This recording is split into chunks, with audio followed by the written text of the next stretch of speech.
Hi, everyone.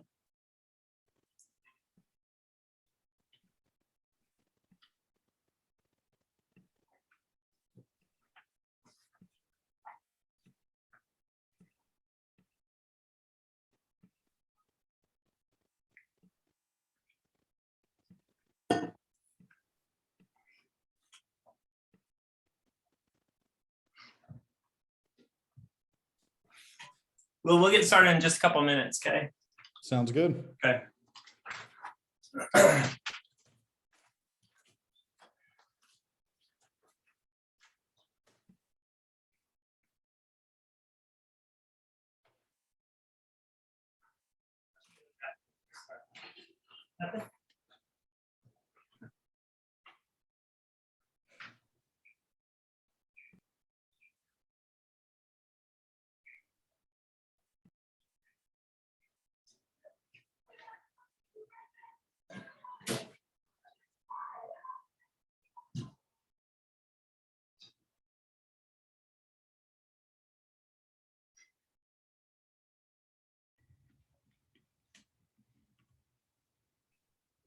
Hey, Brandon or Landon. I talked to Connor today from Westminster. And if possible, I'd just like to put an ask out at some point during the meeting for sponsors or food sponsors for their tailgates again. Yes, no, maybe? Okay. Landon, did you catch up? I didn't catch it. Oh, hey, Landon, I talked Yeah. to Connor. I talked to Connor at Westminster Oh, sure. today. And I just was gonna see if I could just do a little ask on the meeting at some point for, Yeah, you want to do it now? yeah, Should for we get started? sure. Sure. You want to intro or anything, or should I just go for it? Now everybody knows who we are. So welcome to the Sugar House Community Council. Thanks for coming again tonight. Go ahead, Dana. Well, of course, Felix, to protect us from the neighborhood. So Connor, the director of the Westminster Athletics Department, is looking for food sponsors, basically to for their tailgates. They've got some new lights at their field, and they're really trying to kind of pump up and get the community a little more involved in their athletics program. And I think the next one is September 17th. So if you have any friends who own restaurants that might be willing to contribute food to a tailgate, or if you or someone want to maybe sponsor a tailgate and then like arrange for some catering that can be delivered, or whatever the case may be, let myself or Brandon or Landon know, and we will get with Connor and try to help them out to get that program going, because who doesn't like to tailgate? We're probably a bunch of us going to do it tomorrow at the Utes, and so we should probably try to do it in our own neighborhood if possible. So let me know. Thank you. And Dana, it's not for football, right? What's that? What's it for, like their soccer team? Yeah, I think soccer is the one that's coming up. I think they have lacrosse. They've got yeah, I think soccer is the next one, September 17th. I'll have to look up the schedule, but they're just looking to get the community a little more involved and hoping that they can find some partnerships that can help them out with some things that they don't necessarily know either how to round up or don't have the funds to round up, or whatever the case may be. So, Okay, thanks. Thank you. Just a reminder, in October, we're going to have Will Coker is going to, well, Will, you want to touch on what we're going to do in October with the city council candidates? Yeah, now that filing deadline's passed, we're going to be reaching out to all the candidates for District 7 and inviting them to come speak at our meeting. It'll be a chance for everybody to get to hear from the candidates. So we're hoping they'll all accept. We do need to reach out and make those arrangements, but that is the plan at this point. Okay, and then you want to talk about your announcement? Sure, I can do that. So as many of you probably remember, a few months ago, we brought a proposal in front of the council asking for support for a Joe Hill marker in the Sugar House Park. We met with the Park Authority, ended up forming a subgroup made up of members of this body, the chamber, the park authority, and we basically solicited input from a variety of community sources on what that should look like. We went back to the park authority and we received concept approval, and we'll be looking to finalize with the Parks Department, the details of the plan, but everything is moving ahead on a Joe Hill marker in Sugar House Park. It'll be in the area where the current marker for the prison is located. And the look and feel is going to be pretty similar. We're going to have a couple of park benches in that area too. It'll be a little bit of a thought garden reflection area in the park. So we think it'll be a really nice addition. And we, the group that brought that really appreciates the support of the community council, the chamber, and all the other community partners that spoke up and advocated for this. So thank you, everyone. Well done, Will. It's a lot of hard work for you guys. Nice job. And also Mindy Smith would like to thank everybody that's doing everything for Highland High. Thank you a lot. Let's go to Mike Bagley with the treasurer report. Go ahead, Mike. Hi, hello, everybody. It's good to be back. I've been away for a couple meetings, so it's nice to be back on. Okay, just checking over the balances. US Bank, our balance sits today at $7,215.27. And and then I looked at our PayPal balance, and it was sitting, we had no new activity for the month of August, but the balance, because the money's been sitting in there, was at $997.95. And so just before the meeting today, I transferred that over to our US Bank account. So that balance for the US Bank account I read doesn't reflect that additional $997.95. And then in August, we've paid out $8,618.09, and that's pretty much exclusively to artists and mural project expenses. And then we've received $6,000 over that period. And I think we're pretty much wrapping up from the mural project, writing checks and receiving money. I think there might be a few more donations that are still to come, but sounds like everything went well with that. It was a success. So thank you, everybody who supported that effort. Thanks, Mike. I don't see Lori Bray on, right? Will. Let's go to Detective Meinzer. So this is his last meeting with us. He's done a tremendous job. So they're moving him to some areas that need him a little bit more in District 4 and District 5. So from all of us, I think I can say that thank you for everything you've done. And he'll touch on who our replacement's going to be. So go ahead, Detective. Thank you. I appreciate it. Your replacement will be Detective Norgard. He's actually currently on a community council meeting right now. Once he's done doing his thing, he said he would drop on in. So thank you for having me. I know I was only here for 9 months with you guys. Well, technically 8, because we're just now into the 9th month. But it's been nice, and I really have enjoyed working with your community. Hopefully we can continue to have good relationships with our office, and that Bob can step in where I left and continue on. So treat him the same way you treat me. Reach out, feel free to contact him. He's a great officer.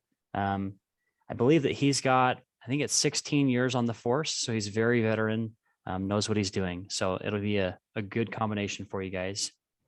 So today I wanted to talk about our top 5 stats for last month, our top 5 crimes. Then I wanted to kind of transition into kind of explaining the different districts in the city and where District 7 falls into that mix. So when we look back in August, our top 5 is going to be car prowls, traffic accidents that are non-reportable, so very minors, then reportable traffic accidents. And those are typically where the damage exceeds, I believe it's $2,500 between the 2 vehicles, or there's injury, shoplifting, and then mental health issues. So the numbers for those is there were 46 car prowls. So in June, we had 37. So there was a big increase there. So I would love if everyone could kind of keep your eyes open, look out for your neighbors. If you see people walking through the neighborhoods, checking door handles, please call us. Something to pay attention to is remember their clothing that they're wearing, and specifically their shoes. Because typically if someone is in an area doing car prowls, they may carry around extra clothes. If someone sees them or they feel like they need to change, they can, but they don't bring extra shoes ever. So what you'll be reporting, call in on emergency dispatch and report what it is that you see, what behavior, and be very specific on the behaviors. For instance, like if you see someone grabbing door handles, looking in car windows, things like that, describe what they're wearing and where they were last seen or where they're going. Where you perceive that they were going, like, oh, hey, they were headed westbound, down 27 South. The next one is those non-reportable accidents. There were 27. So in June, there were only 21. So we did have an increase in traffic accidents. I would love if everyone could be aware of these issues, because we're having a lot of accidents occurring in like four-way stops and things like that. And whether that's people just kind of not paying attention or trying to get used to all the extra cars out and about right now, coming back to everything. I don't know what it is. That's kind of hard to identify why there's more. And then when we look at reportable traffic accidents, same thing, the numbers went up. So if we were 23 last month, and in June, there was only 17. So take an extra minute when you stop at stop signs, make sure you say STOP in your head and then go, look left and right. Good luck. Please watch out for each other, especially the bicyclists. That's a big one lately. And then there were 18 shoplifts, and then there were 15 mental health calls. And those mental health calls could be anything from someone maybe experiencing a mental health issue, where we have social workers come out, or even officers come out to try and do like welfare checks on someone. And when it's tagged as a mental health call, that is routed to our crisis intervention team detectives, which also work hand in hand with our social workers that are civilians. And then that's when they'll want to do follow-up to try and see, is there any other options that we can do to provide help? So if maybe someone's having a breakdown, whether it's super stress in life or having issues at work, or maybe they're feeling suicidal, they'll be the ones that will try and help get a solid foundation for that person to try and help them get through their issues and work on stuff. I see there's a question in chat. So from George Chapman, what is the status of the East Side Precinct and traffic tickets, and will Sugar House get racing enforcement like other areas? So I've heard nothing on an East Side Precinct. So the last that I had heard, because there's been a lot of people asking about that, and it's all kind of above my pay grade. But when I last asked, basically, we have been looking and not found any buildings, because it seems that every building we find, someone finds out that the city wants to buy it, and it ends up shooting up. So I don't know whether they're trying to keep that one tight-lipped on what they're doing or not, but for me, I have no updates for that. Hey, Detective, go ahead. can you talk about the homicide on 600 East, and then we'll do the rest of the questions in the chat? Yeah, that works. Totally Okay. fine. Thanks. Let's see. So I have multiple areas. Are we talking about the one on 6 East over by the park that happened? I'll have to see which one specifically you're talking about. Dana, is that the one? You're unmuted, Dana. Oh. Go ahead. Wilmington. 600 Yes. East and Wilmington, right one. next to the S line on Saturday morning, I think. Or Yep. should we be worried? Are we cool? Yeah. So that one was kind of a complicated one, and it's being investigated. So our officers responded to a report of a possible kidnapping. They responded to a vehicle that was crashed into a home. We were able to identify what was going on, and it took a while. We ended up having lots of units get there and lock things down.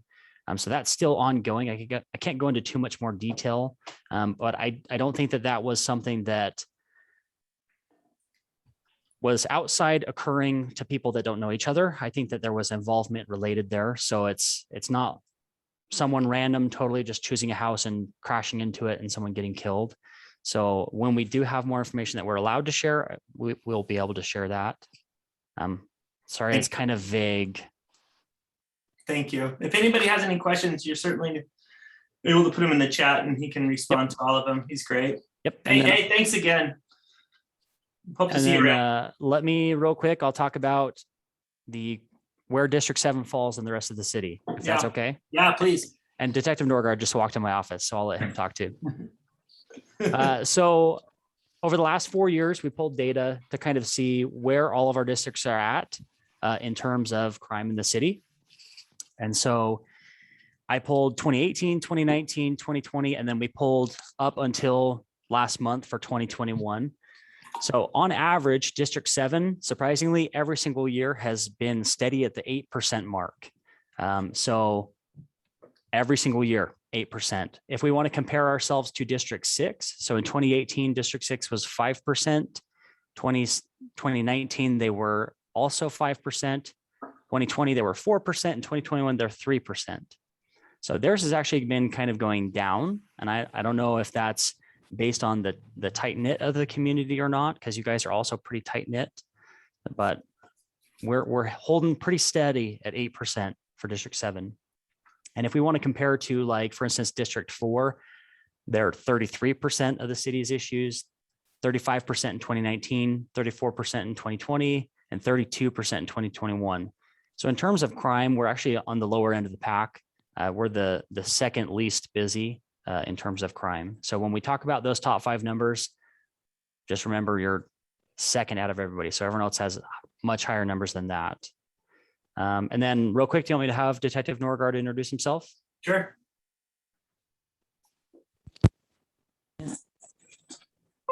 Hello, everyone. I'm Bob Norgard. Not officer, not detective. Just call me Bob. And looking forward to working with y'all. Hey, enjoy your cruise. I will. Thank you. Yeah. 5 more days. And I'll start answering those questions in the chat. Thank you. Thank you. All right, next we're going to go to fire. Bob, can you unmute yourself? You bet. Hello, House Community Council. How are you guys all doing tonight? Good, how are you? Good, good. I'm trying to keep up with my brothers in blue in law enforcement by growing this mustache. It's my feeble attempt at manhood. But, I too am Bob. I'm Bob Silverthorne. I'm the captain here at Station 3 on A shift, and proudly serving the community of Sugar House. I just have a few things to hit as far as our community newsletter. If those of you that haven't had a chance to look over that, we've had some challenges this summer. We've had several 100+ degree days, a significant drought, and we even had some flash flooding issues. And some of those, some of this heat-related stuff has been a challenge for us in the fire service, and we've even had some heat-related injuries on the fire ground. But we've been able to get those spots filled with reserves on scene, and go to work and get things done. So that's been good. But we just want to remind people, when you're getting out and about, we're still kind of in a hot season. Plenty of water, sunscreen, limit your time outdoors, all that kind of stuff. Stay hydrated and be alert of signs and symptoms of heat-related stress. As far as call volume goes, these are stats from July.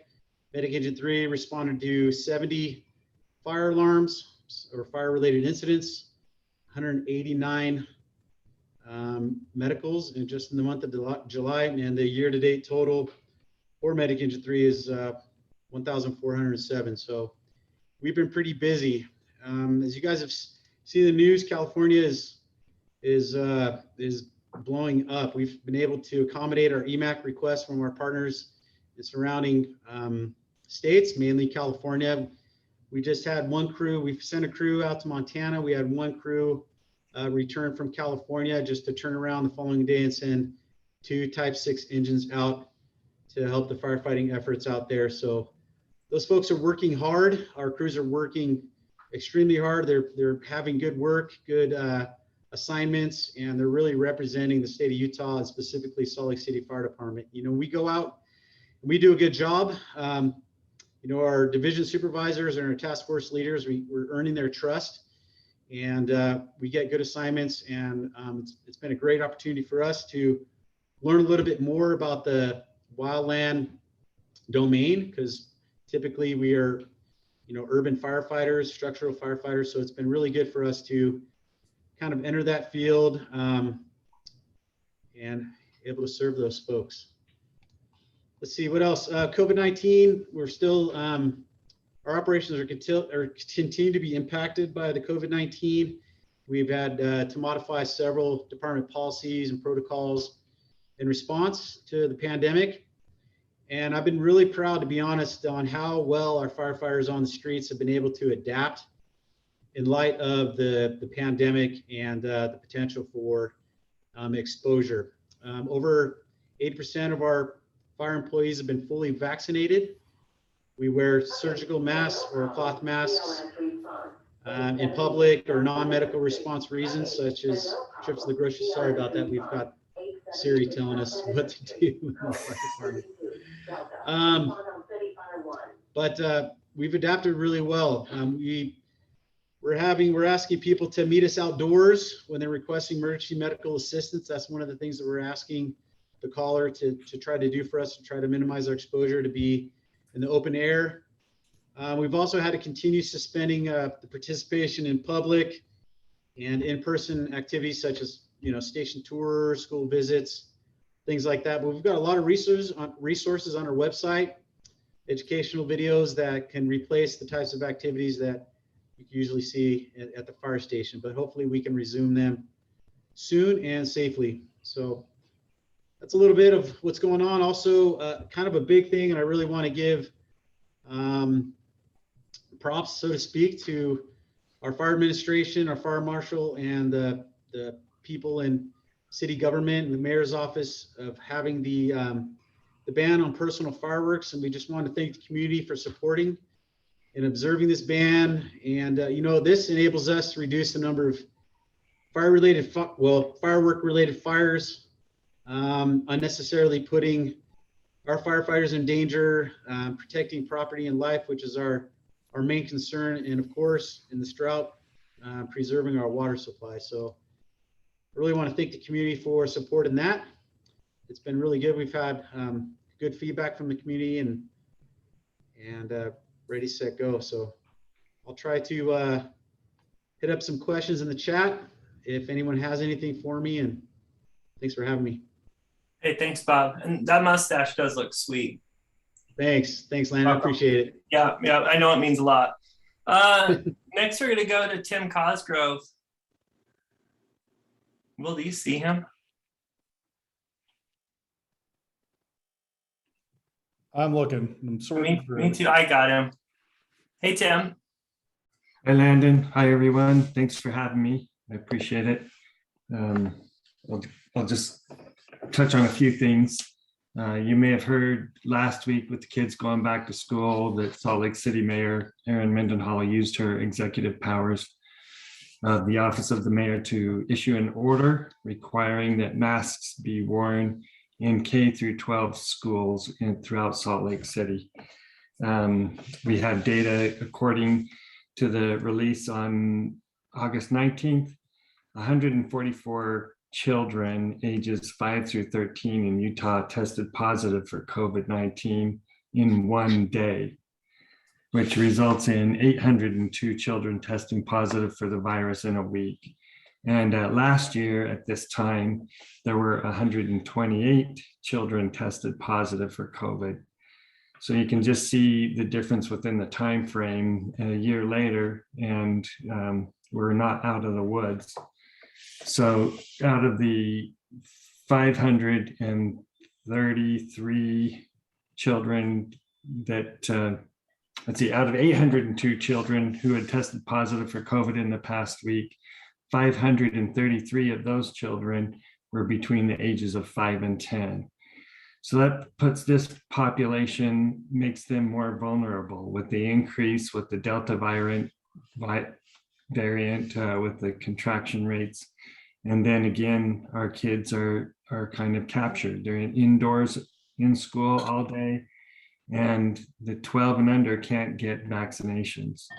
So the mayor just didn't feel that was enough to protect the kids and the community at large. So she used her executive powers to issue that.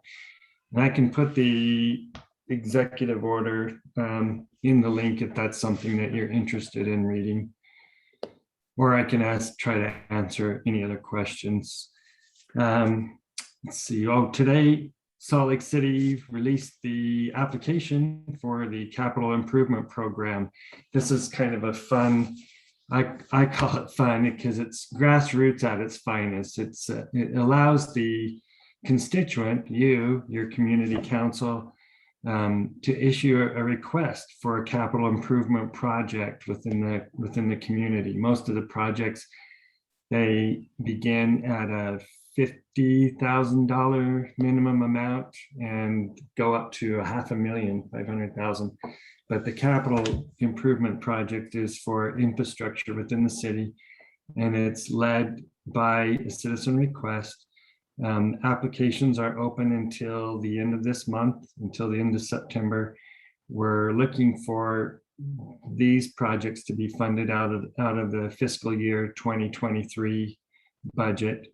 When a project is initiated by the constituent, they'll work with the city department that has the purview of that request and the constituent to try to flesh those things out, because there's some expertise that they have that they can lend, that they can share. And it's kind of a fun, like I said, grassroots project.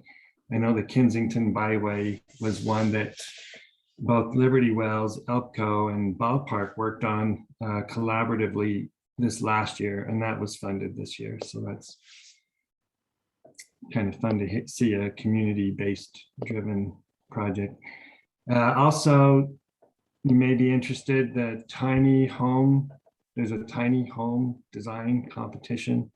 The American Institute of Architects reached out to the city and are accepting designs until the end of October for a competition that includes affordable, sustainable, and makes housing more accessible. And there's a cash prize for those designs as well. And I can put the link if you're interested to get more information on that. I think that's all I had. I know I shared last month that Salt Lake County Animal Services has an amnesty program out there right now for all of those who are interested in getting their pet licensed. So you can get your pet licensed without having to pay a late penalty. And I say that because I know there's a lot of animal lovers out there. So I just always like to share and include that information. Thanks, Tim. Those are my primary updates I wanted to share. If anybody has anything. Thank you. Do you mind answering some of the questions in the chat when they pop up? Will do. Thank you. Have a good camping trip this weekend.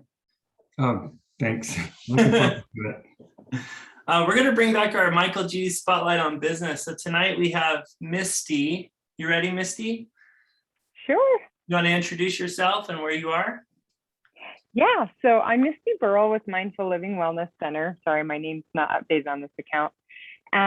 We're in Sugar House on 1100 East and 1592 South. We're a holistic wellness center that provides massages, float tanks, and infrared and all sorts of holistic healing. Sorry, that's a lot more than just me. I don't know how much you want.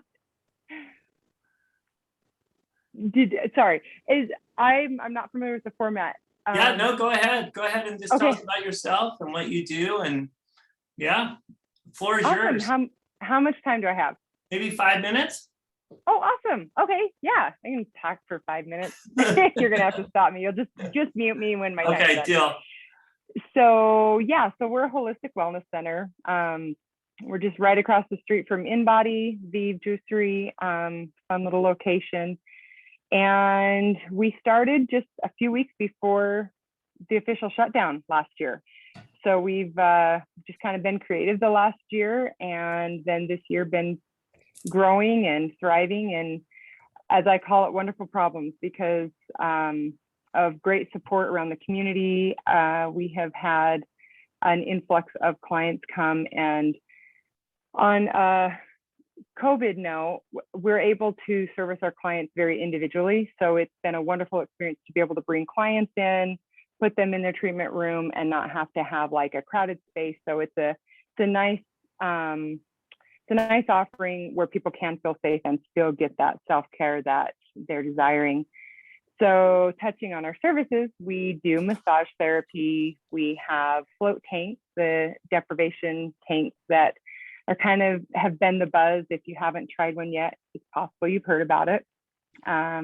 We have infrared therapy, which is a wonderful therapy that helps heal basically from within. So it kind of goes on a cellular level, breaks up toxicity.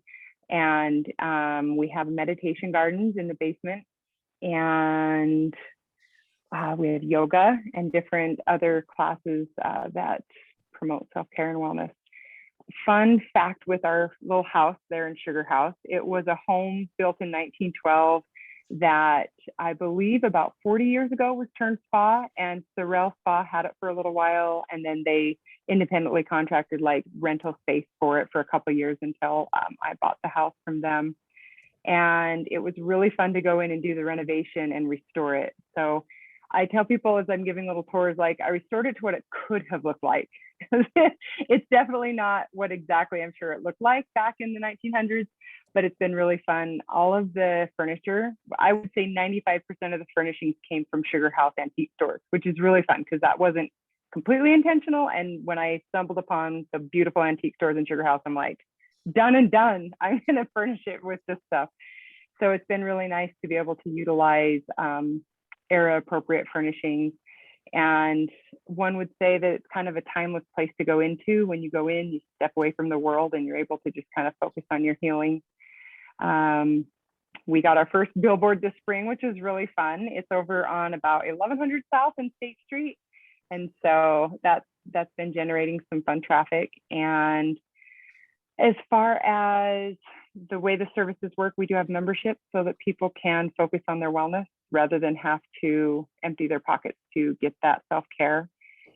One of our, our tagline is, it's more than self-care, it's empowered healthcare. And that's something we really strive to focus on, is everybody's individual care as a human being to be able to promote their wellness and more preventative, I guess, healthcare, you could say, so that you're not having to spend a lot of time with being sick, but being well. I'm really happy to be able to share a little bit about Mindful. I have no idea what time it is. It's probably been like 2 minutes. I'm just like, keep going. So what time do I have? I think we're pretty good, pretty close. Okay. We'll have the chamber reach out to you and maybe come in and video your business That would be wonderful. once that starts back up.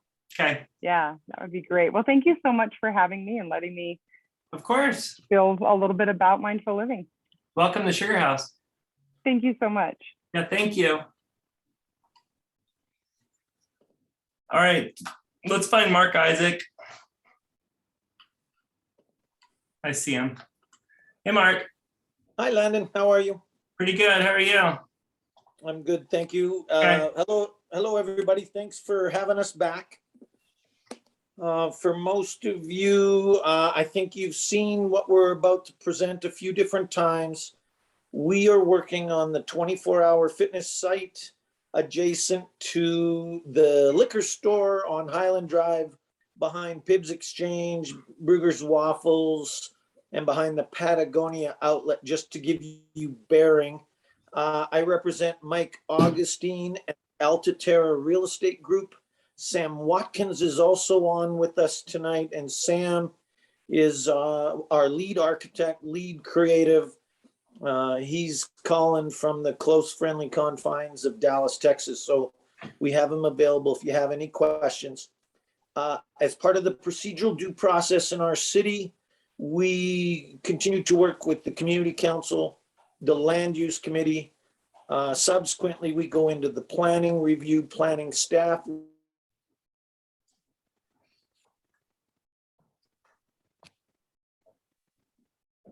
Mark just freeze.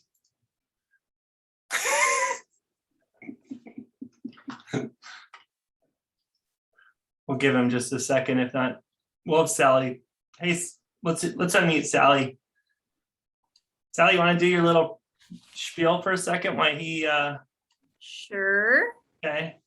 I'm seeing his image, his thing and not mine. Okay, here we go. Okay, this is just quickly, those of you that attended the meeting, I think it was about 3 months ago, the mayor's office and the urban forester had sent out a request that the community councils help with tree watering throughout the city. And so I told Landon that seemed like that fell under the post committee's responsibilities, but it didn't take us too long to figure out that Sugar House Community Council has probably the largest geographical area in the city of all of the community councils. And my post committee is kind of tiny. And so we really can't take on all the trees in the whole geographical area of Sugar House. So the idea has been put out that maybe each of the trustees should be responsible for their own area. Those of you that are trustees know what your area boundaries are. Many of our areas have more than one trustee. Some have two or three trustees. So if we kind of spread the responsibility out, what this project entails is meeting with the neighbors in your area that have trees in their park strip that look like they're suffering from lack of water. Of particular interest are the trees that the green bags have been put on. The city at the time thought that was a good idea. Now they've decided those bags really aren't such a good idea for a couple of reasons. One is people put the green, I hope you're all familiar with what I'm talking about, those green bags around the base of smaller trees. They're to provide water, but what happens is people fill the bag and then they kind of forget about it because they can't really see inside there unless they go over and look, and they forget how long it's been since they watered the tree, or they continue to fill the bag and so the tree is constantly wet. The bark on the lower part of the trunk is just constantly wet and never has a chance to dry. So the city has requested that people actually remove those bags. The bags also were intentionally meant to only stay on a tree for 1 year. And we're seeing bags that have been on the same tree, 3, 4 years. These trees have gone from being this diameter to this diameter, and they still have a green bag on them. And so we're asked to approach these neighbors, talk to them, encourage them to remove the bags and to hand water their tree. And to help with that, I don't know if you can see this, but we've had flyers printed up that are from the city that talk about how to water a tree, how much it costs to water a tree. As it turns out, it's somewhere between $1.75 and $3.50 a month to water a tree through the summer months. So it's really not a big expense. We're mostly focusing on the trees that are in the park strips, trees that are on people's private property. It's kind of their responsibility to take care of their own trees. And then, of course, with this drought, a lot of people are removing their park strips. And when they take everything out of their park strip, they sometimes don't stop to think that that means their tree is no longer getting water. If they had grass on their park strip, they were watering the grass that watered the tree. So it's just more of a way to inform neighbors. And then we also thought really a good way to get trustees back out into the neighborhoods. We used to do this when we knock on doors and fill out our petitions, but we haven't been doing that because of COVID. So it's a chance to get back out into your neighborhoods, meet some of your neighbors, try to focus on the trees that have bags on them. And we'll start from there. And then if you would either report back to myself or to Landon the address of people that you've talked to, and maybe we can kind of monitor if those bags did get taken off and kind of if we're making any progress on that. So Landon has the flyers, or we'll have all of them tomorrow. And so if you want to reach out to Landon or myself, we can get a few of these flyers to you. I suspect that some areas won't have very many of these trees that are in these bags, but if you would check your areas and then let us know if you need more flyers that you can either leave on their doorstep, and try and actually do some face-to-face time with them. I think it's time that we start getting back out in the community again. So I think that's all. Thanks, Holly. See you tomorrow. Sorry if I took too long. No, that's okay. All right, Mark, go ahead. I thought it was a perfect amount of time.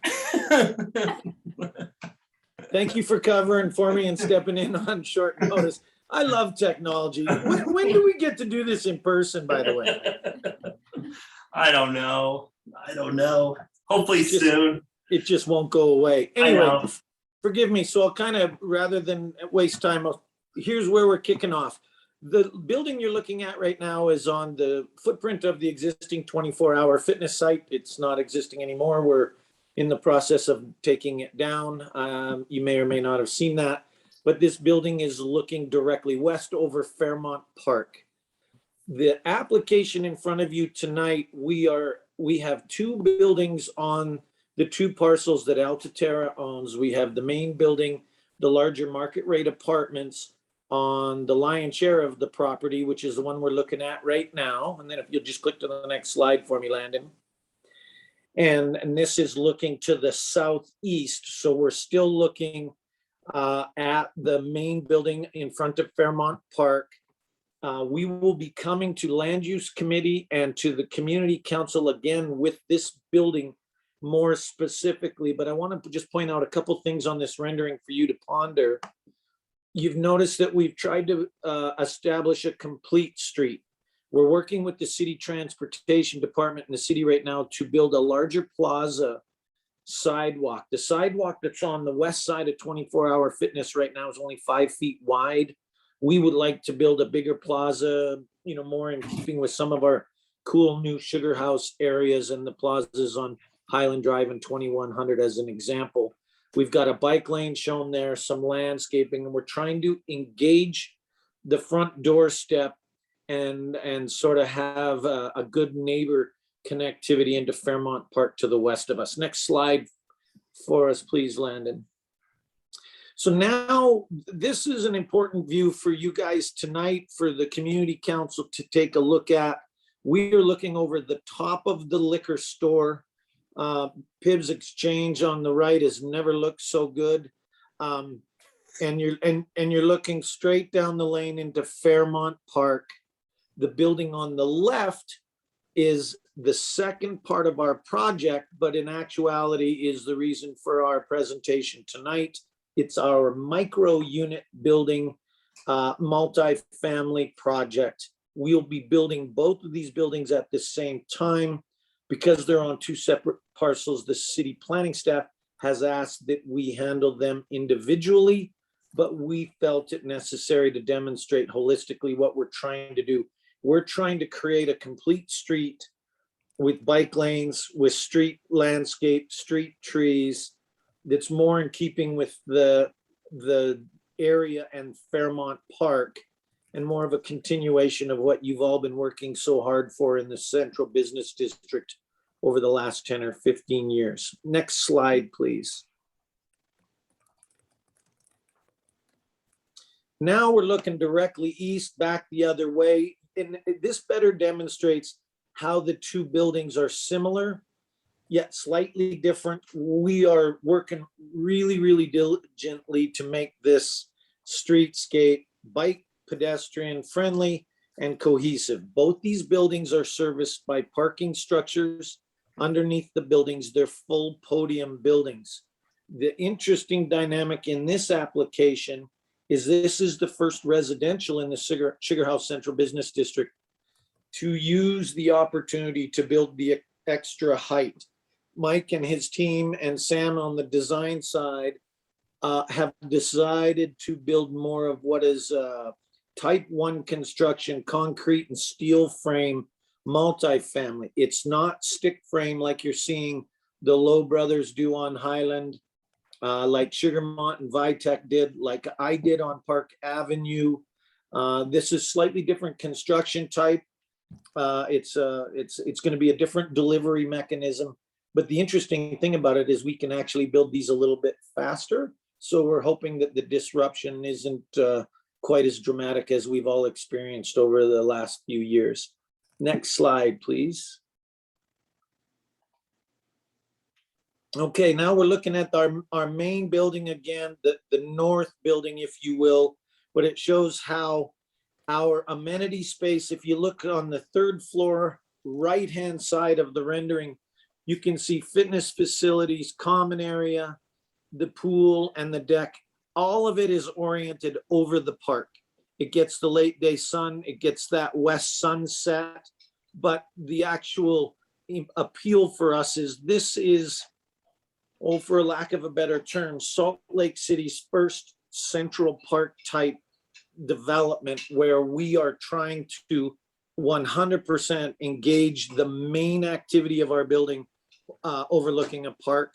We think it's going to be a beautiful setting to live in. You can see that it's 10 stories high. We can build to that height by right and by zone. And subsequently, it's why we'll be doing concrete and steel stud framing instead of wood framing. Next slide. Back to the micro units, we're clicking back and forth. You'll see that we have a large mural wall. Michael's intent is to engage with the community, with artists in the community, and we'll have an opportunity for people to provide Alta Terra their idea on mural. We're looking at some historic connotations that tie back to the old bowling alley. We've looked at a lot of the old historical elements of Sugar House. We will make sure that that is a very public and very collaborative effort because it's for us all. It benefits us all. So we're kind of excited to see what the community comes up with for what that mural ultimately develops into. Next slide, please. Sorry, wrong way. This just giving you a sense. This is our south building. This is the micro unit building that we're talking most specifically about tonight. And this is our lobby. Really cool. We're trying to really elevate, fit, feel, sense of place, create something a little different in our community, but it's in keeping with the cool Sugar House vibe. It gives you a sense for level of detail, level of care that Michael and Sam and the BKV folks out of Dallas put into common areas. And we're incredibly excited to share with you in a future meeting the north building and the amenity decks in that as well. We think it'll be second to none in the city. And for sure, it'll be the coolest in Sugar House. Let's click to the next.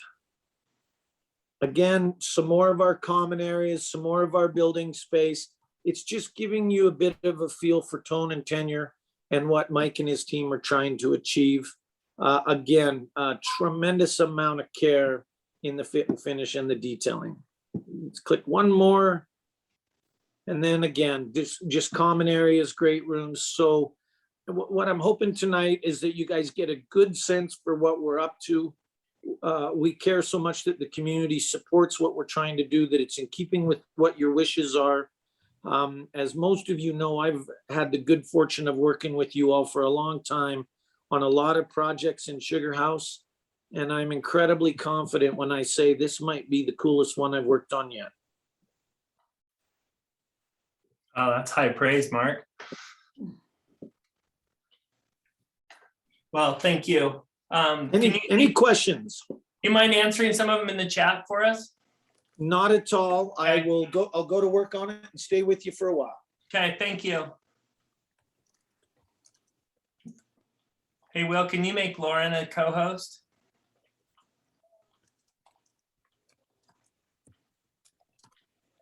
I think you may need to do that, Landon. Okay, I'm gonna unmute Lori Bray, so she just wants to talk about the art walk for a minute while I do that. Go ahead, Lori. Hi, everybody. First of all, thank you everyone who came to the August event. It was phenomenal. And if you didn't get a chance to see all the new murals in Sugar House, the map that we use on September 10th, we'll have those again on side 2 and then on side 1, all the art walk venues. So yes, there is one September 10th. Look on our Instagram and Facebook pages to see the venues, and there will be live music on Monument Plaza and at Tizante again. And then in October, we'll have more people, more venues participating. I think we'll be doing something like an Oktoberfest. So hope to see you all. Thanks for supporting for all the local artists and business. It really means a lot. Oh, it's September 10th from 6 to 9. Thank you. And it's on a Facebook page to see all the venues, right? Yeah, Instagram's actually a better thing. Okay, I wouldn't know. I know. Hey, Lauren, can you share now?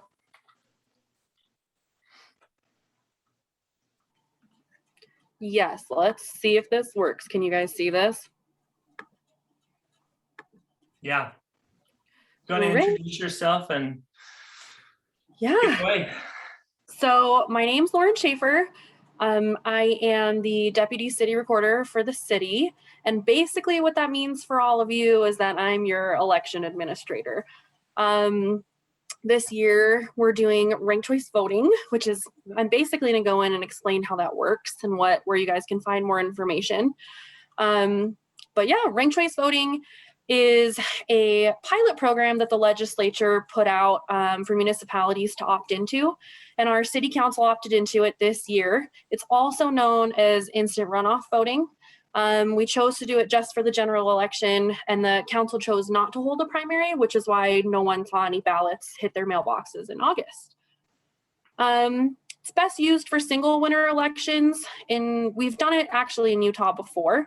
In 2019, Payson and Vineyard were the only 2 cities that opted into the pilot program. And they both liked it so much that they've opted into it again, along with the other cities you see beneath you, including us. And how it works, this is where it gets interesting. So ballots will allow up to 10 candidates to be ranked. The largest race in Salt Lake City is only 5 candidates. So voters will only have to worry about 5. For you guys, your race for D7 is only 3 candidates. So you'll only have to rank 3 in order of preference. Once you rank your candidates in order of preference, you can choose to either rank all 3. You could do your top 2. You could do just the candidate you align with the best. The only thing is you can't skip a ranking. So if I ranked candidate A as my favorite, as my first choice, and then candidate C as my second choice, as my third choice, and I never ranked a second choice, you basically would lose that and you'd only get the first. So it has to be like 1, 2, 3. It can't just be 1 and 3. Anytime you skip a ranking, the tabulation equipment provided by Salt Lake County doesn't count it. So we're working with that to get a lot of that information out. Salt Lake County is going to put that information on all of their ballots. So voters shouldn't really have to worry about skipping a ranking. There's just a lot of different options when it comes to ranking. And then once ballots are turned in, all first choice votes are tabulated. And if there's no clear winner, which means over 50%, they go into elimination rounds. So when a candidate is eliminated, it's the candidate with the lowest first choice votes. And basically what happens is once they're kicked off, anyone who voted for that candidate as their first choice, their vote would transfer to their second choice, and the first choice votes would be retabulated. And that would project for a 3-candidate race, a clear winner over the 50%. Oops, sorry, you guys can probably hear my dog in the background. So like I was saying earlier, you could just do 1 ranking. It has to be your first choice if that's the case. Rankings can't be skipped, like I mentioned, because nothing's counted after. But the sad part about skipping or only choosing 1 candidate is that your vote doesn't transfer to another one if they're eliminated. So your votes basically go further by ranking all 3 candidates, unless there's a candidate which you do not align with, do not want to vote for, then obviously you wouldn't rank them in an order of preference. This is the best and most exciting part of elections. If there were a clear tie, meaning exactly 50-50 for 2 candidates, state statute requires ties to be broken by lot. The candidates have to agree to it, as well as the county and myself. And it really can be anything. So candidates could choose a coin toss, to draw straws, rock, paper, scissors. Heard in the past, people have made jokes about doing foot races. It really is just, the statute reads by lot. So however everyone agrees to break that tie is how it would be broken. That's crazy. It's a weird rule, but it does make it fun. And I do know in 2019, a city did have to break a tie by lot and they flipped a coin. What RCV really changes for voters, it pushed back the declaration of candidacy period from June to August. So we just finished our declaration of candidacy period, and now all of those candidates are finalized. They were published in a couple newspapers and on the public notice website, as well as they're posted all over the city recorder's website. There's no primary election, and then it can save taxpayers money based on the lack of a primary election. Elections can cost up to like $70,000 per election. So it is a large chunk that was taken away, and tabulation will look different but the time period will be the same. So tabulation is 2 weeks long. It's 2 weeks long for traditional voting as well. But with ranked choice voting, what you'll see is that first batch of votes that come out on election night, you'll see like potentially a clear winner, but when you get into the elimination rounds and they have to knock someone out, it'll retabulate and make things look a little bit different. But the time period remains the same. So every time you check in on the results, it could be kind of wavy, but we'll all know within the 2 weeks. For candidates, it changes a lot of things. It's important for candidates to be someone's second and third choice, which often results in more civil elections because there's a lot less going at other candidates, because you don't want to go against a candidate that your constituent could like more than you. It also creates more engagement with voters and constituents, just because candidates have to have a greater understanding of those issues and what their voters are looking for. Gives them a longer timeline to campaign, and less money is often spent by candidates due to the lack of a primary, because they're not rushing to get those votes for their primary election. All city council races are ranked choice voting this year. We have 5 districts up for election. It's 1, 2, 3, 5, and as you guys know, 7. District 2 is a 2-year term due to a vacancy. I'm so sorry about my little dog in the background. To find a list of candidates, if you go to www.slc.gov/elections, there's a big link on the front page, and it'll take you to every candidate and their website. This is the most interesting part. This is what your ballots will look like. This ballot was provided by Salt Lake County, but it's not a Salt Lake County ballot. We will actually be getting those next week. So those will be on the website next week. But it basically is, you'll see it go horizontal like this, where you put your candidate's preference in that way. And there's kind of an easier way to look at it. And then, yeah, we have a lot of resources. We have pamphlets in English and Spanish, yard signs, stickers. That Rank the Vote Utah is the Lieutenant Governor's office's website. And then our website is www.slc.gov/RCV. The Spanish version of that website should be published tomorrow once everything's taken care of. And if anyone wants any of these like resources or wants more information, come to me. I'm happy to give out pamphlets, yard sign stickers, whatever you guys want. There's my contact information. I just want to be available and spread as much information as I can about RCV. Hey, Lauren, do you mind putting it in the chat as well? Yeah. Just maybe your email address? Yeah, for sure. Thank you. Thanks for coming. Yeah, thanks for having me.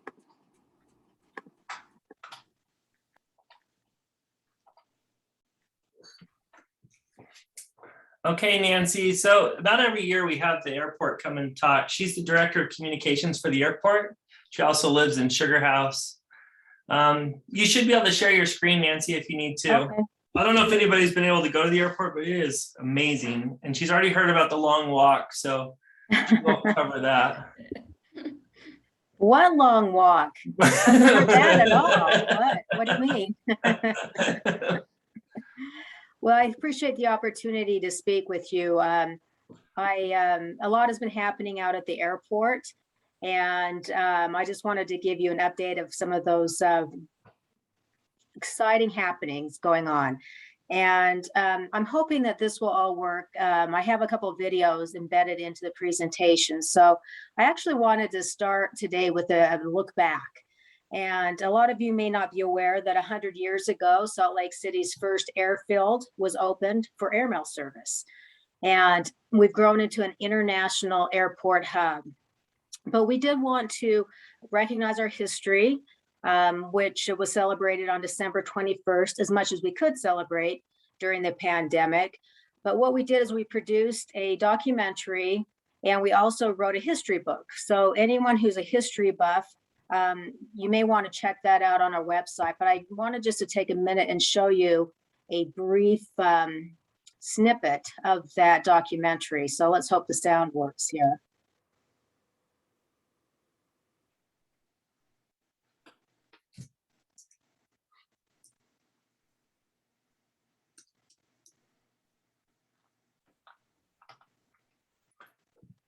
Nancy, I don't hear any sound. What's that? I don't hear any sound. Oh, you don't? No.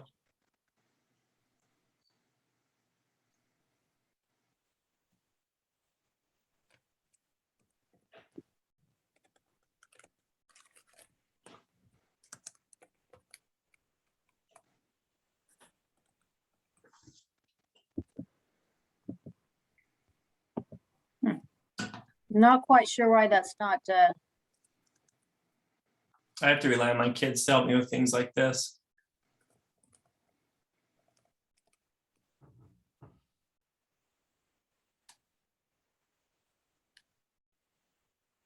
well, enjoy the images, I guess. Yeah. until I can figure this out.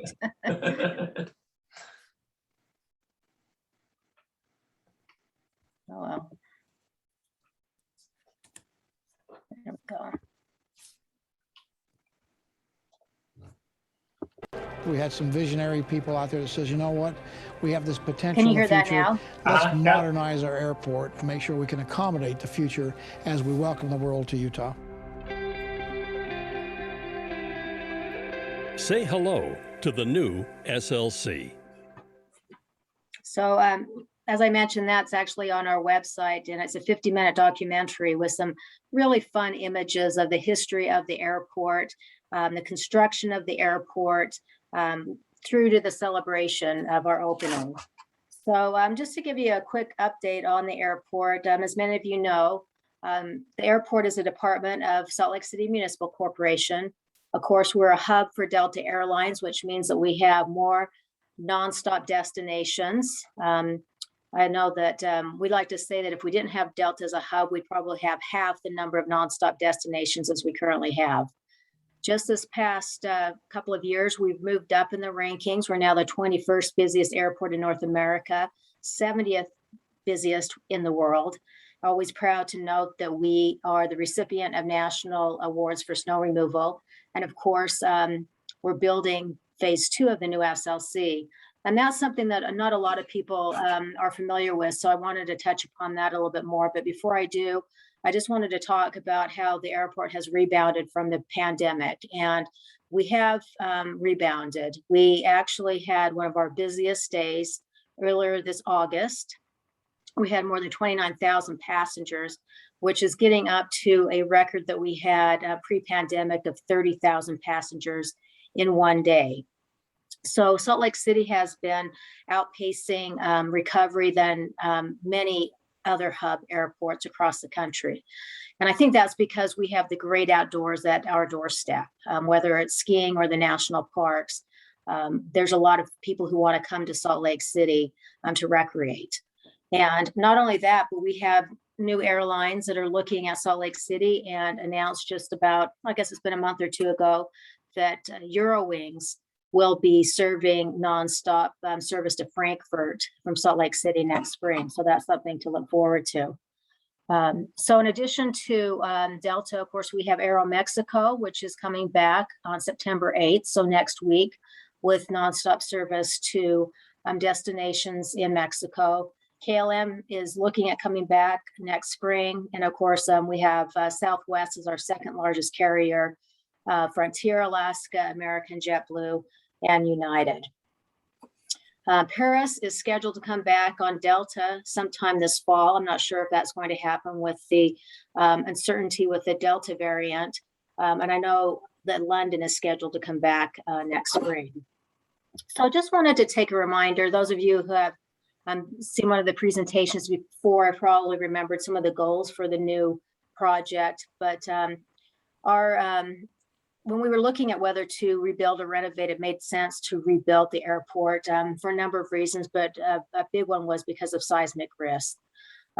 Plus, we had to build facilities that would serve our passengers, because the current airport was built for 10 million, and we were seeing upwards of 26 million passengers pre-pandemic. There were a number of operational problems. In fact, right before we moved over, about a year ago into the new offices, there was raw sewage that was coming into our office and our executive director's office. So we did a good job of taking care of the facility, but behind the scenes, there really was a lot of things to do with plumbing and electrical that we just weren't able to fix anymore and repair. So, but we also are working to maintain a competitive cost for the airlines, because they're doing business and, you know, they lease the space at the airport, pay landing fees. And so we try to balance the cost of the new airport with the cost that the airlines contribute. But as I mentioned before, phase 1 opened and we're now working on phase 2. Just briefly wanted to show you a snippet of an unveiling that we did last August. We had big plans to have the community come out and see the airport firsthand, to be able to tour it, to be able to see it in person so they'd have an easier time navigating it. But because of the pandemic, we were not able to do that. So we tried to do a couple of things instead. One was this unveiling All of right, the canyon. ladies and gentlemen, your brand new Salt Lake City International Airport. This was a fun ceremony that was streamed worldwide, actually, 13,000 viewers. And we had Salt Lake City's mayor come and speak. At the time, it was Lieutenant Governor Cox. We had officials from Delta, and then we also had the artist who installed the canyon in the falls. And just today, we learned that this canyon artwork received a CODA award. And this was a real honor for not only the artist, but for the airport as well. A couple of images from our opening on September 15th. We had a first flight out event in conjunction with Delta to Atlanta, and did some fun things with that, a water salute, a ribbon cutting. And then 6 weeks later, we opened up Concourse B, and Concourse B is a home for Delta and most of the other airline gates as well. Here are just a couple of images. If you haven't had an opportunity to be out to see the airport, you're looking at, again, the canyon, the falls. We have a beautiful Sky Club.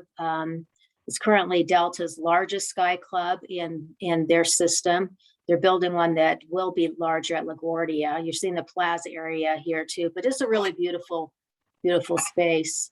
You may not be aware either that this is the first new hub airport built in the United States in the 21st century.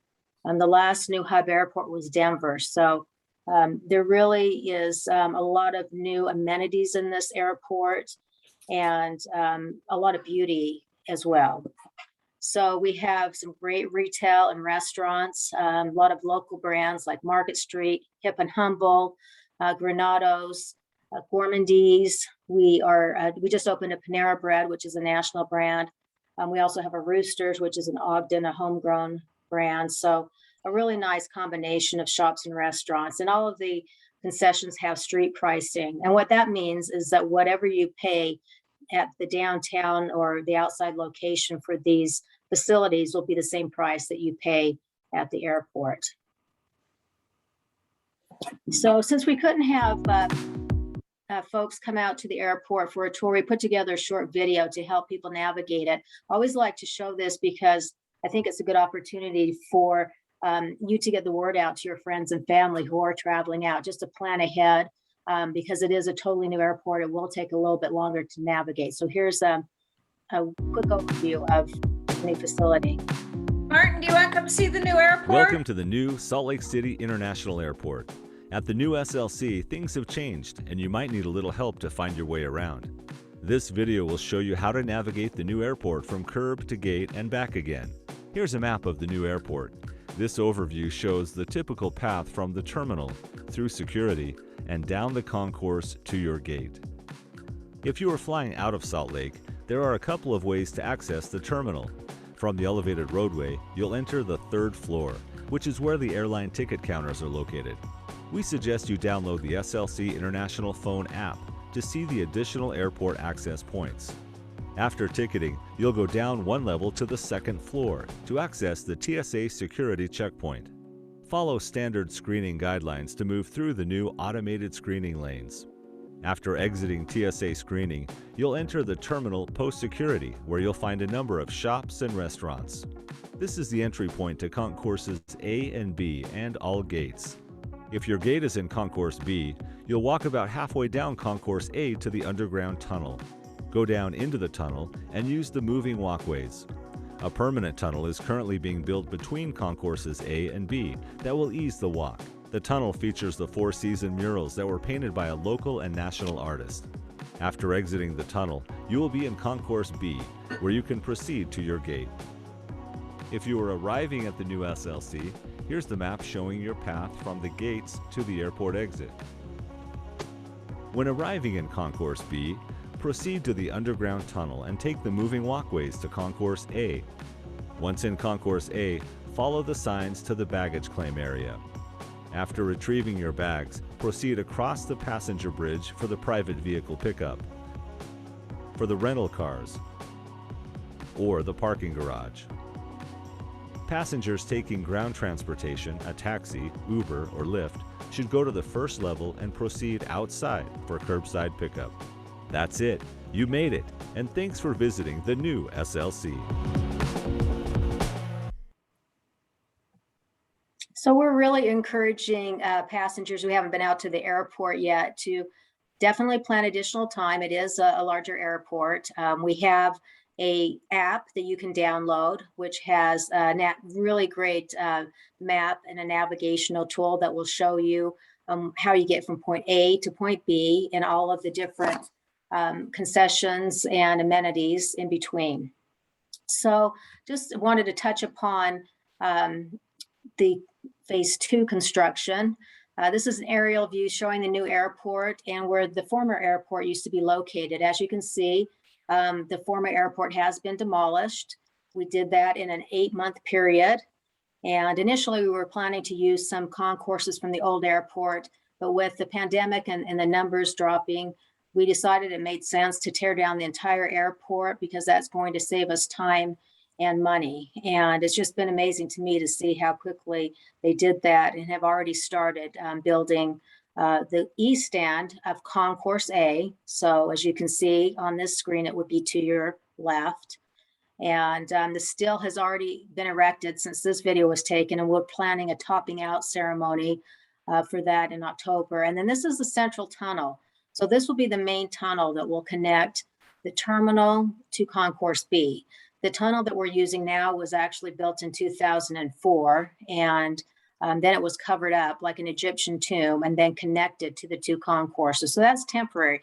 We couldn't build this tunnel until we tore down the facilities, but they're making great progress with that.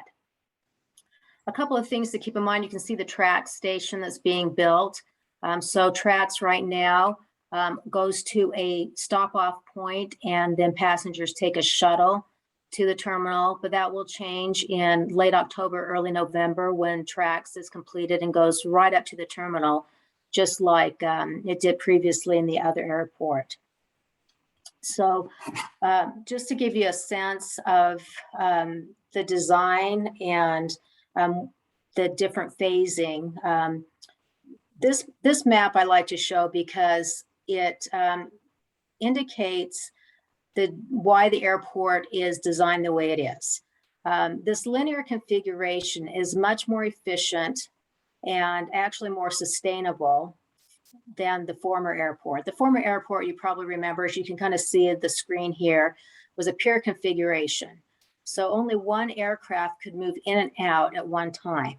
So, you know, you might have gotten to the airport early and the pilot would say, hey, we're here early, but we can't get to our gate yet because there's another aircraft that's moving in the area. So that is now not an issue because we have the linear configuration. So aircraft can move back and forth at the same time. And that means that the airlines can get to their gates, unload, load passengers, and get back into the air. It also means there's not that idling time. So it's more sustainable with this design. And also, I always like to point out that the airport now accommodates larger planes. So think about it, when that original airport was built, it was built more for these regional jets. And so you can see by this diagram that 4 regional jets basically take up as much space as some of these larger aircraft that we see today. And, you know, when people are asking why are the gates further apart, that's why. Airlines started moving towards larger aircraft and upgauging because it was more efficient. And so the aircraft need more space at the gates. But I think that overall that's a better use of aircraft because it's more sustainable as well.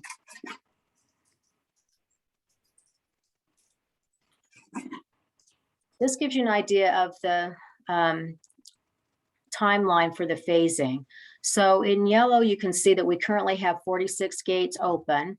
In the spring of 23, we'll open 4 additional gates on Concourse A East. And then in the fall of 2023, we'll open additional 18 gates. And then, so that's all on Concourse A East, and those will be Delta gates. So if you've been through the airport now, once you exit security, you go to the plaza and all passengers turn left to go to either Concourse A or B. When we open up Concourse A East, you'll go through security and you'll either go left or you'll go right. We also have the tunnel that will open up in late 2024. And so at that point, you could go straight to access Concourse B, which will make the walk to Concourse B shorter if your gates are on the eastern end. But we're building out the main, or I guess what we call a mini plaza on Concourse B. So if you can envision this, you'll go through the tunnel. You'll come up into a mini plaza with these same beautiful views and large windows. You'll see a continuation of the canyon. It's called the Canyon 2.0. So some more beautiful artwork. And then we've been able to preserve the world map that was in Terminal 1. So that would be placed in the floor there. So I think it will be a really beautiful space. And then we'll have additional gates built out to the east. Now in the future, you can see here the phasing. We have the additional 8 gates I mentioned, that's phase 3. We do have the ability to add actually an additional 16 gates. This map says 15, but we've been able to squeeze in 1 more gate for phase 4. That has not been anything that's been finalized, but it is something that's in our master plan. And I do want to take just a minute and talk about sustainability, because the new SLC really does have a focus on sustainability. We're working towards LEED Gold certification for the building's design. We have actually a lower electric bill because we have larger windows that are providing much more natural light. We have more water efficient plumbing. And we've been able to divert a lot of the construction waste and have reused that. In fact, some of the old parking garage has been used in some of the base fill for the tarmac area. Also, the airlines have converted their ground support equipment to electric. So that's more efficient. We've added more electric charging stations for both employees and also for passengers. So you can just see overall, the airport has a more sustainable design, and it may seem like it's larger and maybe it isn't quite as sustainable, but actually we have a more sustainable design here. We are going to be celebrating our year anniversary next month on September 15th, and are going to make an announcement at that time about sustainability. But we've been getting a lot of feedback, and we have taken a lot of that to heart. If we're able to make adjustments, we have. For example, if we have learned a lot about the signage after we had passengers start flying through the airport and interacting with it, we were able to make adjustments to the signage, continue to do so. We heard from passengers that they wanted better access in the tunnels. We've added a couple of electric carts in the tunnel for passengers who have mobility issues. And the good news is that things will change with phase 2 as far as the distance. We'll also have more restaurants and shops, so a more variety that way. But I just wanted to show this slide because we have a survey that passengers can take when they fly through the airport. It's also on our website. And when we're hearing a lot of chatter about the walk, we thought, let's find out what passengers are saying. And this is what we found out. And overall, you can see that passengers are extremely satisfied with the new airport, especially when it comes to cleanliness.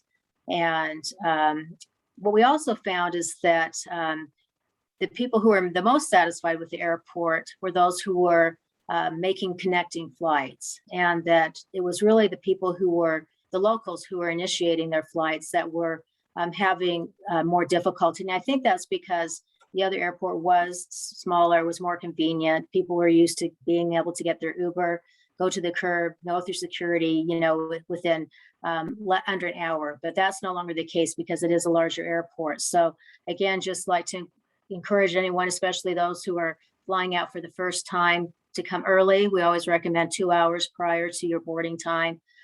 Do a little work before, go on our website, look at the interactive map that we have on our website, or download the app, and just do a little more planning coming out, because it isn't just an expansion. It's not a renovation. It's a totally new experience. So it's a totally new airport. And I think it's one that hopefully everyone will enjoy. And I'm happy to answer any questions that you have. I haven't looked in the chat yet, but Hey, Nancy, because of some Zoom bombing, we've been taking all questions in the chat, so everybody's muted. So if you just want to type in there and answer some of those questions, that'd be great. Okay, will do. Thank you. It's a beautiful airport. Thank you. Thank you so much for your time too. I really appreciate it. You're always welcome. Thank you. Okay, Laurel, you ready? Well, I think so. Okay. Can you hear me? Nancy, do you mind stopping your screen? Oh, my apologies. No problem. Thank you. Well, hello, everybody. I know it's a long day, and I appreciate being invited to come to your program tonight and talk a little bit about, I'm trying to get my little screen here straight. 4th Street Clinic, who we are, what we do. I appreciate Landon's invitation to us. For those of you that have never heard of 4th Street Clinic, which probably everybody has, we are downtown. We are located at 4th South and 4th West. So we are I never can get it straight, the southwest corner of 4th South and 4th West.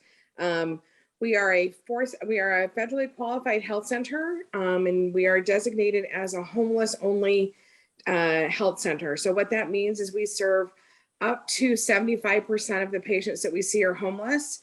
We usually sit in that 90 to 95% range. So year over year, we see about 5,000 people in 25,000 visits. So I know there's been a lot that's been happening in the homeless landscape over the last, I guess it's 2 years now. The pandemic years sort of like fall out. We have the new resource centers, the 3 new resource centers that came online at the end of 2019. 1 in South Salt Lake and 2 in Salt Lake, for those of you that aren't aware where they are. So one's on 33rd South and about 10th West. One is just off of 3rd West and like 14th South. And one is on 7th South and about between State Street and 1st South, or 2nd South, or 2nd East, sorry. So as the federally qualified health center, the homeless health center here in Utah, or in Salt Lake City, excuse me, we really are that gap service for folks. So we see people on a sliding fee scale, meaning they would pay either between $1 and $4, depending on where they are on the federal poverty line. Most people, like I said, we hit within that about 95% homeless. So what that means to our patients is when they come in, we ask where they slept last night. If they slept on the street, if they slept in somebody's garage, if they slept in a camp, if they slept in their car, or if they are in a shelter, we would consider them to be homeless. So we really are a very full service health center. We do the medical side. We have a dental clinic. We have behavioral health. We have an on-site pharmacy. We have case management. And during COVID, we did, I think we've done, well, in 2020, we did over 10,000 COVID tests. So we were the entity that were going into all of the resource centers and campsites doing COVID tests and surveillance in those tests, in those sites. And starting in January 2021, we started doing the vaccines at the clinic. And we've administered, I think, about 3,000 vaccines at this point. We also, about 8 weeks ago, starting at June 22nd, the county was doing the quarantine and isolation facilities that I think everybody kind of heard about. And then they also had medical respite. And those were stood up for COVID. And the end of June, so June 22nd, the county didn't want to be in the business of providing that care. And so we took that over June 22nd. At the time that we took it over, there was like 1 or 2 people in quarantine. And this last weekend, we sort of exploded. There is a major outbreak in Midvale at the Midvale Family Center. We had 40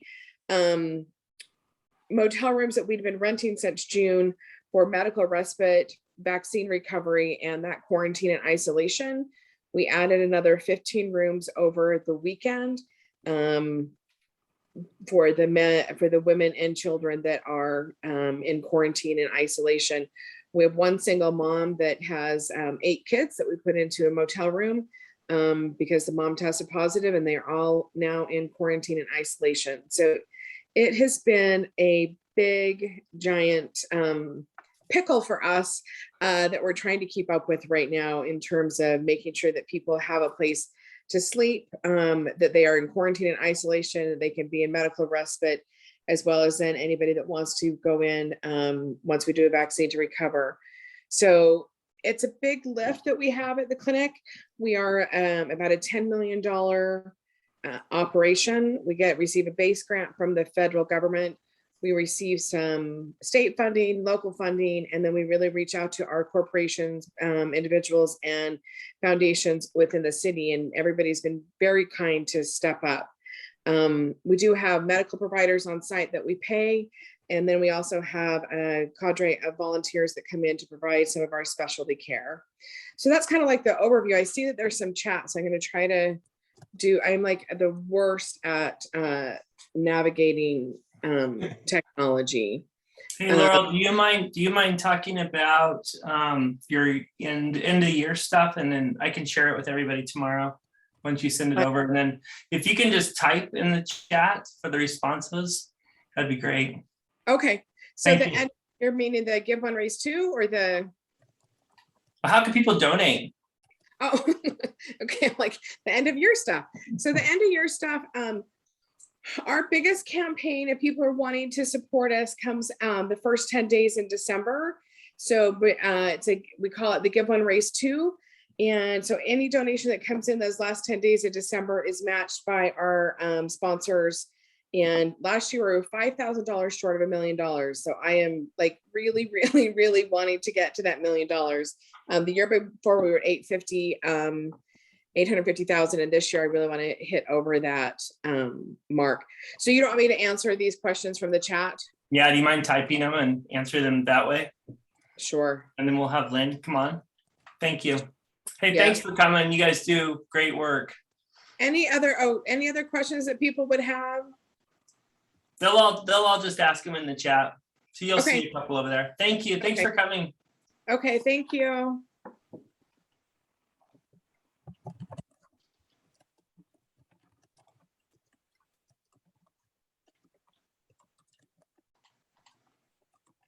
Hey, Will, do you see Lynn? I'm looking for him. I know he's on. He's sharing his screen. I got him. There we go. Can you hear me? Yeah, go ahead, Lynn. Excellent. And then Amalia, Will, if you could also unmute Amalia Andrews, she'll be presenting with me as well. So if you Sure. could find her and unmute her, that'd be great. Will do. She was easier to So find. thanks everyone for having us. Yeah, right at the top of the list with the A's. So Amalia, want to introduce her? She's one of our civic engagement consultants. everybody. She's working for UTA. So Amalia, you want to introduce yourself? Sure. Hello, everyone. I'm one of UTA's community engagement consultants, helping on the S-Line extension project, as well as a number of projects. I'm looking forward to presenting to you tonight and being a resource for the Community Council. Thank you, Lynn. Yep. And then I'm Lynn Jacobs. I'm with Salt Lake City Transportation. And we're going to talk a little bit about our S-Line extension project tonight. Know that this is the first of probably several presentations you'll see from us. We are early in the process, and that's why we wanted to come and engage you now and kind of give everyone an update about what this project is, what it's not, and kind of what we're doing and where we're headed with it. So with that, I'll just jump right into it. We've got a project coming up to extend the S-Line.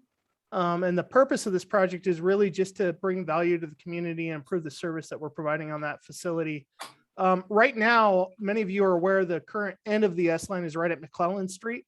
And it's it feels a little bit like the back door of Sugar House. And really what we're trying to do is just move that end of line to the heart of the central business district and get it closer to where people want to be and also make it a little bit more visible, a little bit easier to see, a little bit easier to use. And then we're hoping as a result that will boost our ridership, which was actually trending quite well before COVID hit. Obviously, COVID's taken a pretty big ding out of everybody's travel behavior. And so we're expecting someday that will come back to normal and hopefully we'll see our ridership boost again.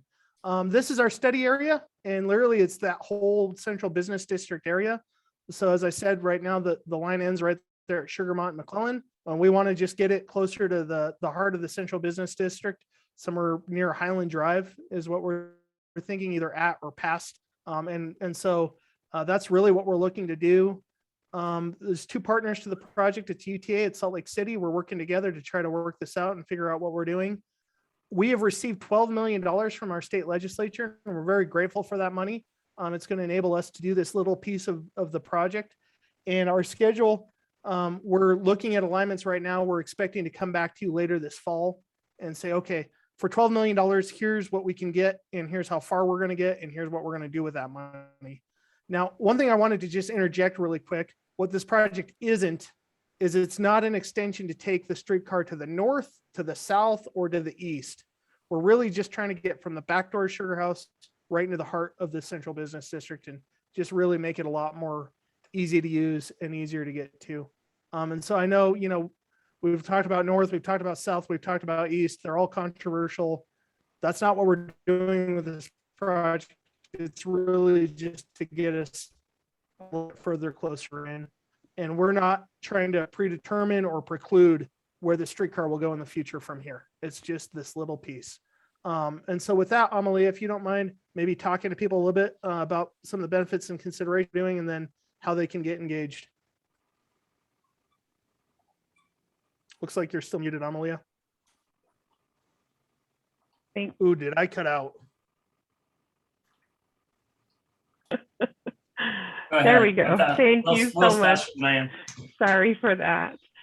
So yes, so the benefits of this project are really, some opportunities to improve choices for travel, increase access and mobility, and really prepare for the future improvements in the area, right? Prepare for those improvements in the area and allow for future improvements to take place.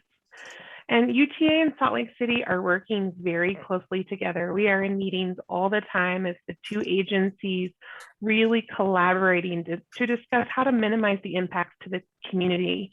Salt Lake City has a number of projects that are planned in the area, and we're taking all of that into consideration as we work through this project. Right, Lynn? Absolutely. As you all know, we're going to be completely reconstructing Highland Drive in 2023, and we're just meeting literally weekly to talk about how to just minimize this and try to make everything kind of get all those stars in alignment, which is a harder task than it sounds like it should be. Sure. Well, let's touch on the next slide related to community engagement. So our goals with community engagement are to keep the community informed and engaged, improve active transportation connections, and really create a useful place for people to use. And we want to keep you informed about upcoming opportunities to provide input. And Landon and I were connecting offline here, and we'll be sure to coordinate with the Community Council as more opportunities arise. Try to get some information in your newsletter as well. And so when those, as things continue to develop on this project, we want to keep you informed. So the next slide really just shows how to connect with us. I also did share it in the chat. But this is our email at the top. The QR code goes to our website and the hotline, which comes to myself and my team. I look forward to continuing to collaborate and connect with each and every one of you and keep you informed throughout this project. Lynn, did we miss anything, or do you think we have that covered?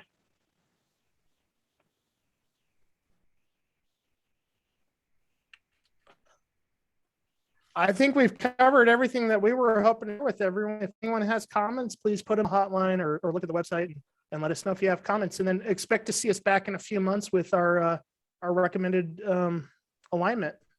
Hey, Lynn, do you have a timetable of when this will happen? Sorry to put you on the spot, but just wondering.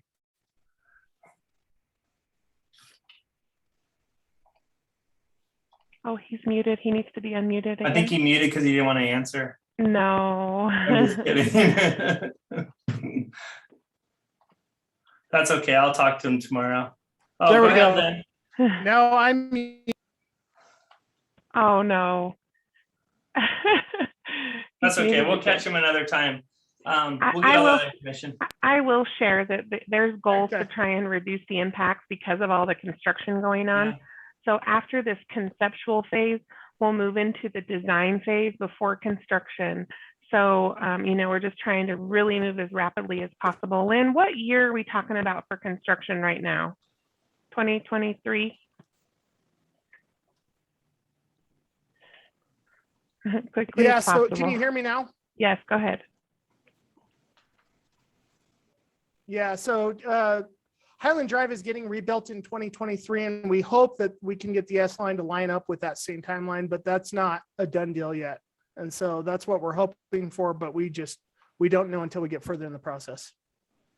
All right. Thanks. Thank Thanks, you, guys. everyone. Thanks for keeping us in the loop. All right. Lastly, we're going to turn to Councilwoman Amy Fowler. Amy, are you ready? I am ready, I think. Okay. You're on. Hi, everyone. Can we, oh, there we go. It's easier when the screen is unshared. Well, in all honesty, I don't have a ton to update. We finalized the CIP projects. I'm happy to announce that there were several District 7 projects that were funded, including, and it wasn't totally funded, but partially, the Safe Side Streets of Sugar House project, which is looking at the streets that everyone is using as thoroughfares while we're doing all of the construction on roads that are sort of supposed to be the thoroughfares. So it's Hollywood and north. Well, actually that would be south, but from 21st up to like 17th in that area, the idea is to look at a study there and see how we can do some traffic calming for that area, because we know how much it's been being utilized.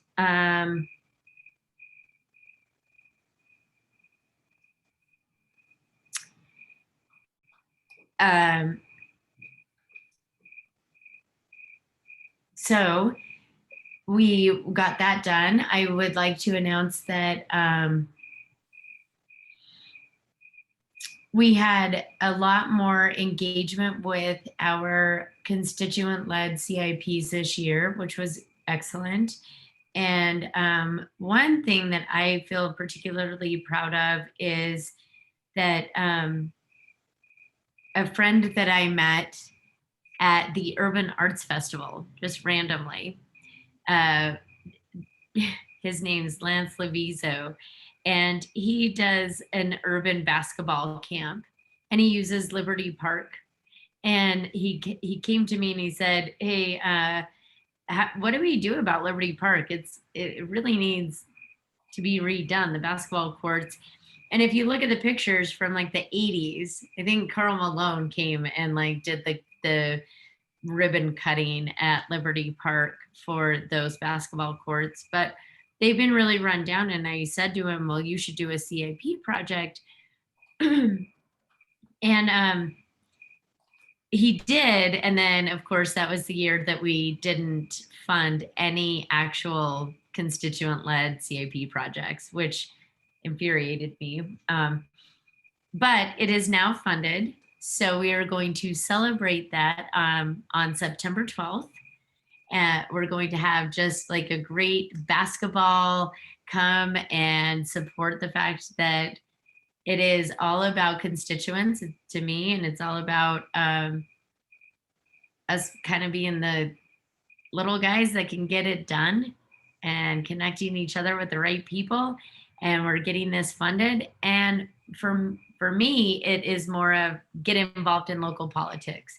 So it's a come play basketball and register to vote type of an event over at Liberty Park. So September 12th, look for your invitations to that. Hopefully we'll have some music and some food and really just some fun in our park. And I know it's not in D7, but I know a lot of us go to Liberty Park and participate in that.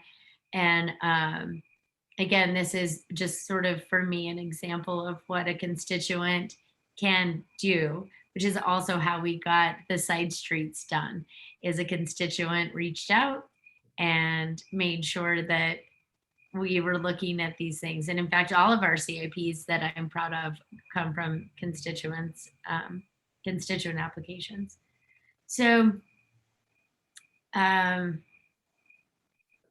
that's basically what we did in August.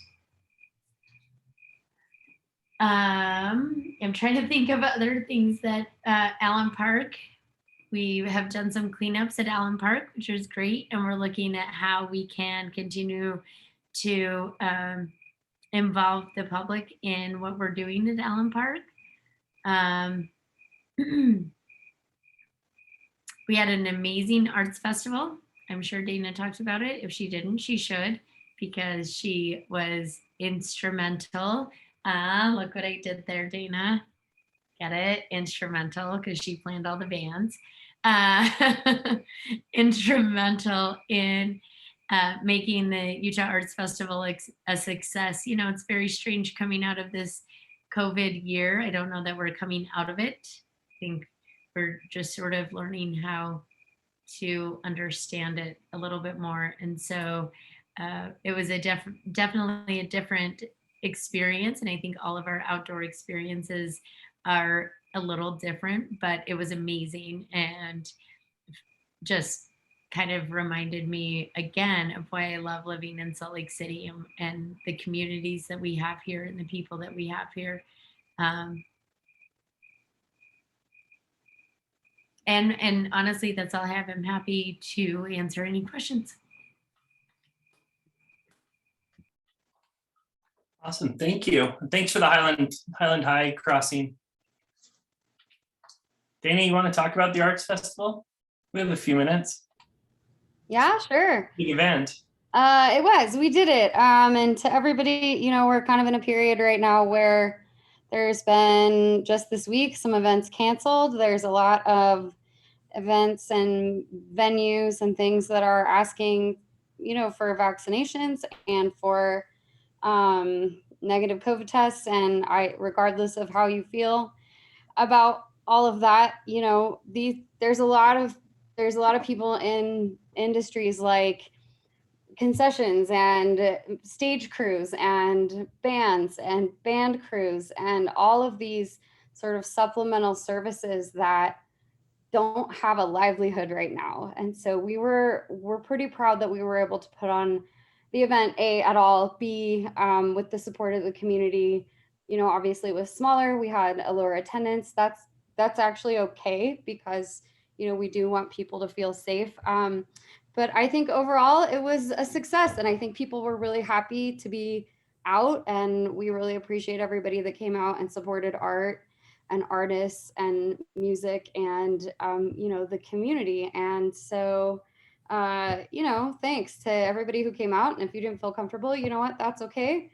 Please, you know, support local art in our community and do what you can do. So we appreciate it. And it went really well for not knowing what was going to happen at all. You know, it was kind of like you didn't believe, like, once we opened the gates, you still kind of weren't sure that it was real. So, so we made it through the weekend, and everybody was really cool and really nice. And the bands were very gracious in my experience. The artists were very gracious. Like everybody, I think, was just really, really happy to have that sort of lighthearted community togetherness again. So thanks for everybody, to everybody for everything.